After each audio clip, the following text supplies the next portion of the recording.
Morning friends, welcome to my channel again.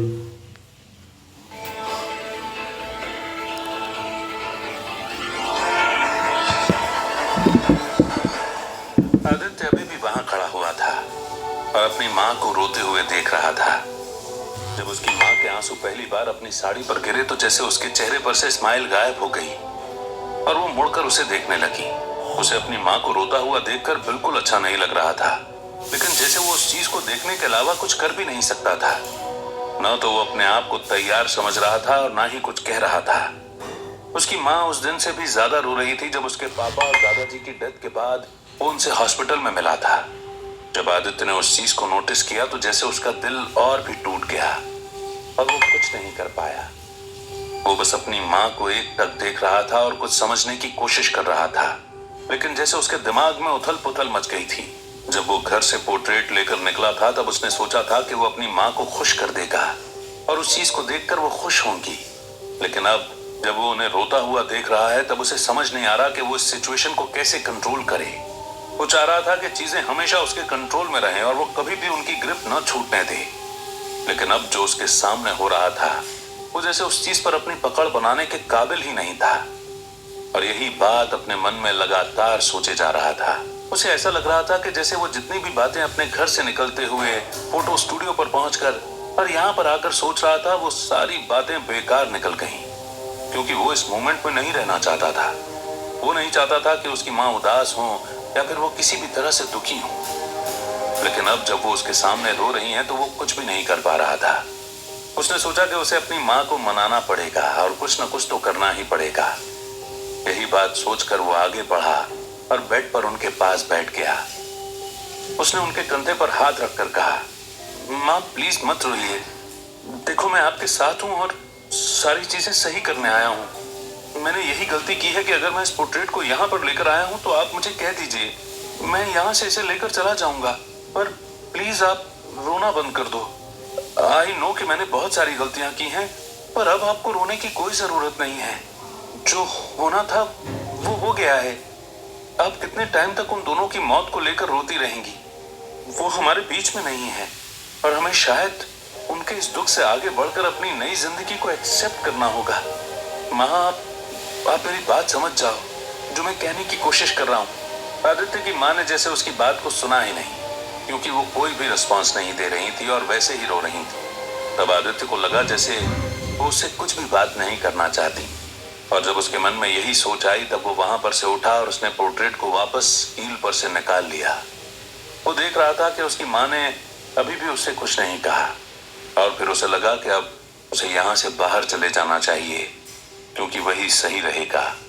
यही बात सोचकर वो उस पोर्ट्रेट को लेकर बाहर जाने के लिए दरवाजे को खोलने ही वाला था कि तभी उसकी माँ ने सिसकती हुई आवाज में उससे कहा, हम खुश थे आदित्य, हम बहुत खुश थे, तुम्हारे आने के पहले भी और तुम्हारे बाद भी, लेकिन शायद तुमने सब कुछ बिगाड़ दिया। तुम्हें नहीं आना चाहिए था। पता नहीं लेकिन क्यों मुझे ऐसा लगता है कि मैंने तुम्हें पैदा करके शायद बहुत बड़ी गलती कर दी। जब मैं तुम्हारे पापा और दादाजी के साथ रहती थी तो मुझे बहुत अच्छा लगता था।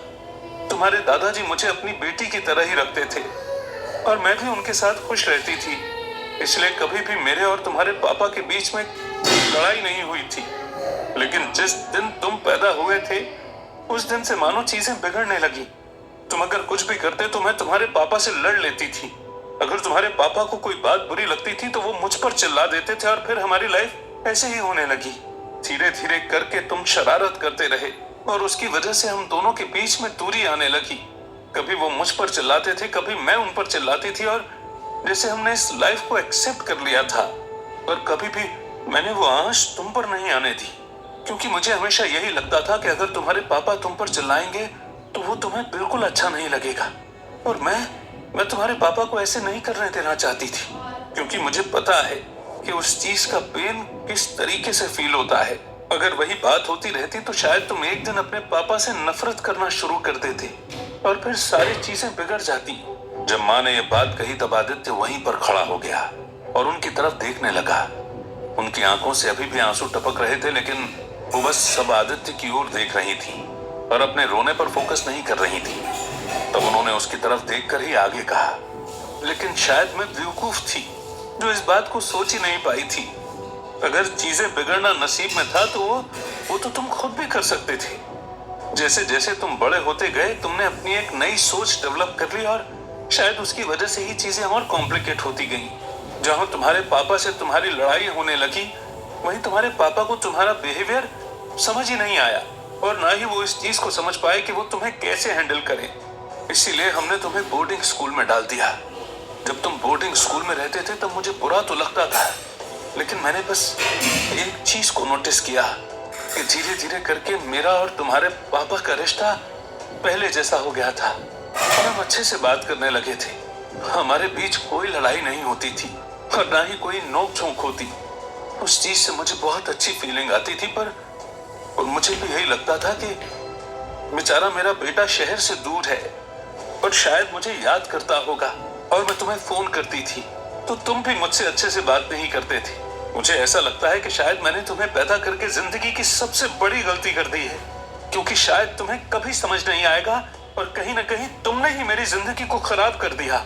जब आदित्य ने अपनी माँ की इस बात को सुना तो जैसे उसका दिल टूट गया और उसके मन में एकदम से दुख आ गया। इसके पहले कि वो अपने उस दुख को समझ पाता या फिर उसे कंट्रोल करने की कोशिश करता, वो दुख उसकी आंखों से आंसू बहकर नीचे गिरने लगा और आदित्य वहां खड़े रहकर अपनी माँ की तरह ही रोने लगा। लेकिन वो अपने आंसुओं पर ध्यान नहीं दे रहा था और बस एकटक अपनी माँ की तरफ ही देख रहा था। तब उसकी माँ ने उसकी तरफ वैसे ही देखते हुए आगे कहा, तुम नहीं आते ना तो शायद मैं अच्छे से जी पाती, आज भी, आज से कुछ टाइम पहले भी और शायद पूरी जिंदगी भर ही। पर तुम्हारा आना ही जैसे मेरे लिए एक श्राप बन गया था। मैं जानती हूँ कि एक माँ के तौर पर मुझे ऐसी बात नहीं करनी चाहिए, क्योंकि तुम 9 महीने मेरी कोख में रहे हो और तुमने पैदा होकर जैसे मुझ पर मेरी जिंदगी का सबसे बड़ा उपकार किया है। और आदित्य, मैं उस दर्द को भी नहीं बता सकती जो तुमने मुझे दिया है। तुम्हारी वजह से ही मैं तुम्हारे पापा से लड़ी, इतनी ही सारी बातें उन्होंने मुझे बोली। तुम्हारे दादाजी भी मुझ पर चिल्लाते थे और कहीं ना कहीं तुम भी मेरा दिल तोड़।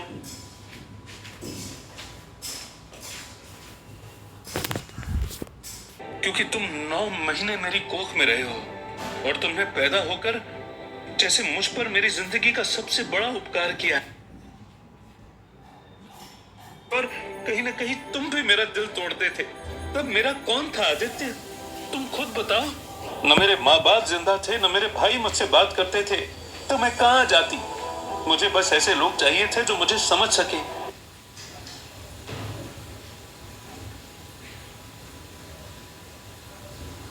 और मैं बस उसके लिए ही अपने आप को कुर्बान करते चली गई, पर शायद ऐसा पॉसिबल नहीं हो पाया। मैंने बहुत बार जब जब तुम्हारे पापा से लड़ाई की तब ऐसा सोचा था कि मैं तुम्हें अपने हाथों से मार डालूं, पर माँ का दिल इतनी चीज करने के लिए भी नहीं माना। और जैसे मैं अपने आप को बहुत बेबस समझ रही थी, पर शायद हर बार की तरह मैं फिर से गलत साबित हो गई थी। आदित्य की माँ ने इतना कहा और आदित्य से अपनी नजरें हटा ली। तब वो अपने बेड पर से खड़ी हुई और थोड़ी घूमती हुई खिड़की के बाहर देखने लगी। आदित्य बस उनकी तरफ ही देख रहा था कि वो अब आगे क्या कहेंगी, और वो अपने मन में बहुत ही दुखी हो रहा था। उसकी आंखों से भी टप टप करके आंसू गिर रहे थे, लेकिन वो उस पर ध्यान नहीं दे रहा था। तब उसकी माँ ने आगे कहा, पर इस दुनिया में कोई भी गलत नहीं होना चाहता आदित्य। शायद ये बात तो तुम बहुत अच्छे से जानते हो, क्योंकि बचपन में जब तुम्हारे पापा तुमसे बोलते थे कि तुमने गलत किया है तो तुम सवाल करके पूछते थे कि गलत आखिर होता क्या है।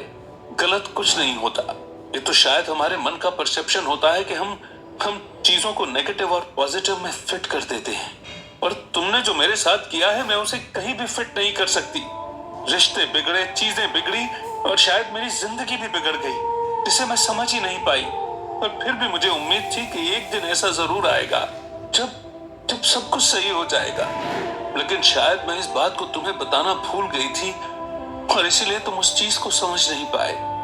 धीरे धीरे करके चीजें बर्बाद होती गईं और मैं उन्हें संभाल नहीं पाई।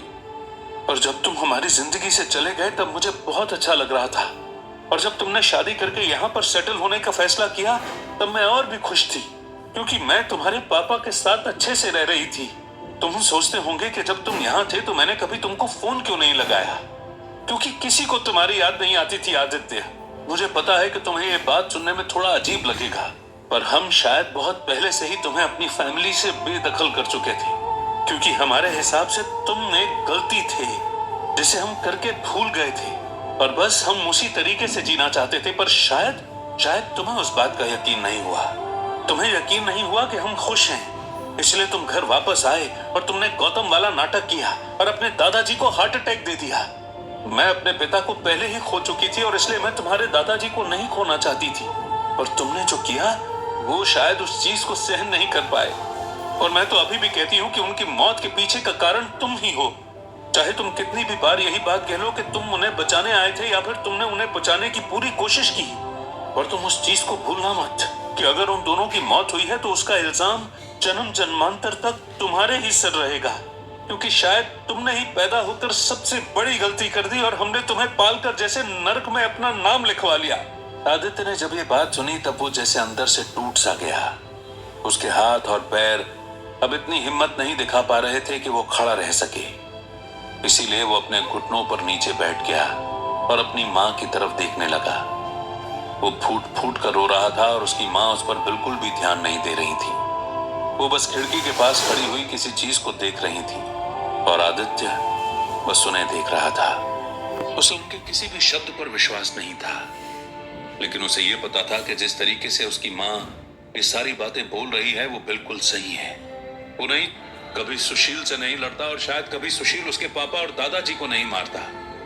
आदित्य को समझ आ गया था कि उसकी माँ ने जो कहा वो बिल्कुल सही है। उसके पापा और दादाजी की मौत का इल्जाम शायद हमेशा से आदित्य के सिर पर ही रहेगा और वो भी नर्क ही जाएगा। Thanks for watching. Thanks for hearing. Sorry.